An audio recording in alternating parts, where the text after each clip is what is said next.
Sunday was my uncle's birthday. We went along to a Spanish restaurant in Clapham. I mean, I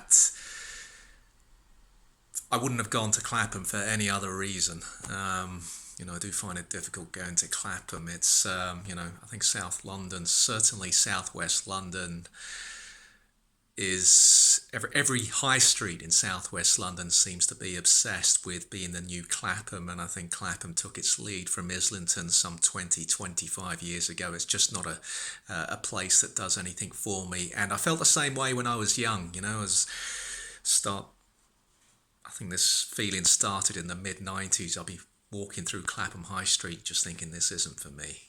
This isn't for me, and I was still living in the area and would be for a few more years, and it's not an area I like going to. But anyway, we were in this restaurant, and this elderly woman, came up to my aunt in there, and I thought, oh, I recognise her. Straight away, I knew who she was. She was the mum. I wouldn't say we were ever friends, but she was the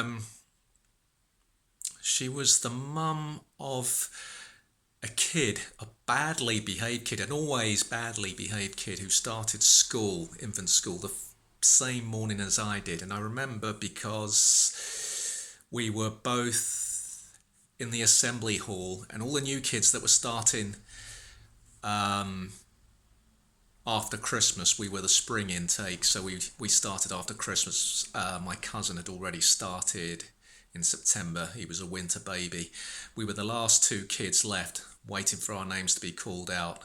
And that's when I first met him, and we were put in the same class. And right away, he was completely different to anyone else I'd ever met at that stage of my life. We were both 4 years old. He was always in trouble. Our mums were friends, so even though we weren't quite friends, we spent a lot of time together. And I remember first becoming really aware that he was very different to any other friend I might have had at that time, in that we organised a swap. I think it was the first swap I was ever involved in.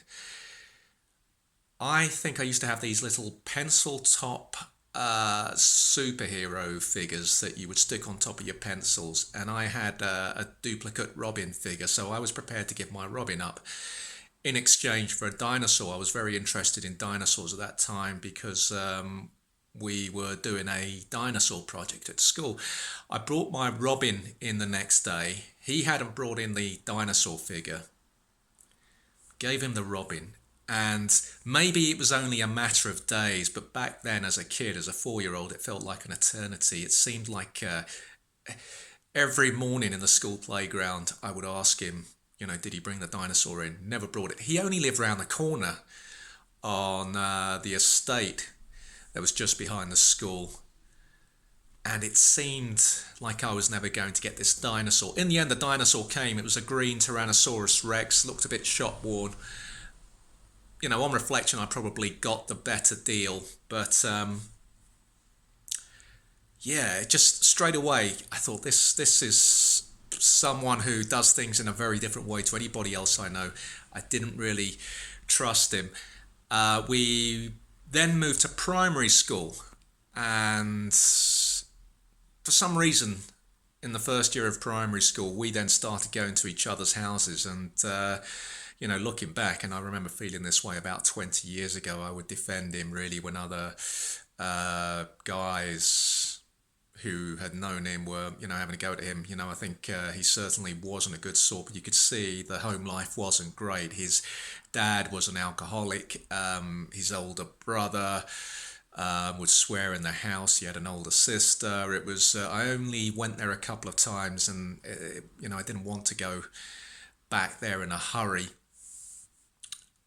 He came to my house a few times, never came again because one of my Star Wars action figures, to this day never replaced, went missing. I'm not sure if it was one of the original 12 figures, but it was from the Star Wars film. It was the Luke X-Wing fighter figure with the helmet and the distinctive orange outfit. He went missing. It was a Saturday. I never saw him again. Coincided with this kid's visit.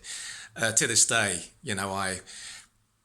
I'm pretty certain he stole the figure. And even now, I mean, just the other night, a couple of nights ago, I was looking on eBay to see how cheap or how expensive this figure might be. My collection to this day feels a little incomplete. I wouldn't say I'm a Star Wars fan these days, but I am a fan of the action figures, the original action figures. I've always loved those.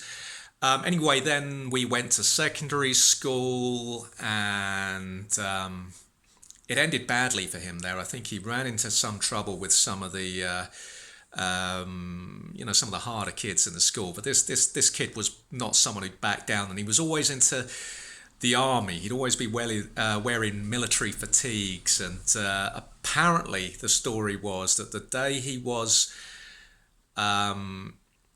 the day whatever had occurred with these kids happened, he came back in the afternoon in military fatigues, with ninja stars, armed with ninja stars, which were big in the 80s, and started hurling them at these kids. So he was expelled. We didn't see him until we took our exams the following summer. It was, it was sad. I then, for some bizarre reason, helped to get him a job in this painting and decorating shop in Clapham, which I hated working in. I only lasted 3 months. He lasted about a month. He was soon turfed out by the manager, a formidable woman who passed away some years ago. I think very early on she realised I hadn't done her too many favours bringing this guy into her shop. And then around the time of France 98, I was walking up Clapham High Street, and I ran into him, and we had a really nice conversation, the last great conversation we ever had, really. It was full of warmth and affection, and he said, I remember he said that he'd always thought I was different. I was always someone that was kind of determined to get to where I wanted to get, that I was ambitious, and we parted with a really friendly hug, which back in those days, certainly in your mid-20s, you didn't really do that. You just thought you were going to keep seeing everyone forever. You had no concept of where you were in your life, or very hard to empathise with. I think by then, actually, I kind of knew that this guy was always going to struggle because I'd seen his home life, but I could never quite see how quickly the decline would come. And then about 4 years later, I was already going to the cafe by then, and I was coming up through the cut through to the cafe, and I saw him, and I thought, I hope he doesn't recognise me. And he didn't, and he was completely drunk, and he tried to sell me a bottle of whiskey. I declined. I was relieved that he didn't recognise me, and ever since then, maybe once or twice a year, I'll see him hanging around with the drunks in Camberwell, and it is sad to see. I'm not going to sit here and say he was a good kid. I don't think he ever was, but I don't think he had much of a chance. I think he was pretty much the same character, set on the same course from the moment I met him at the age of 4.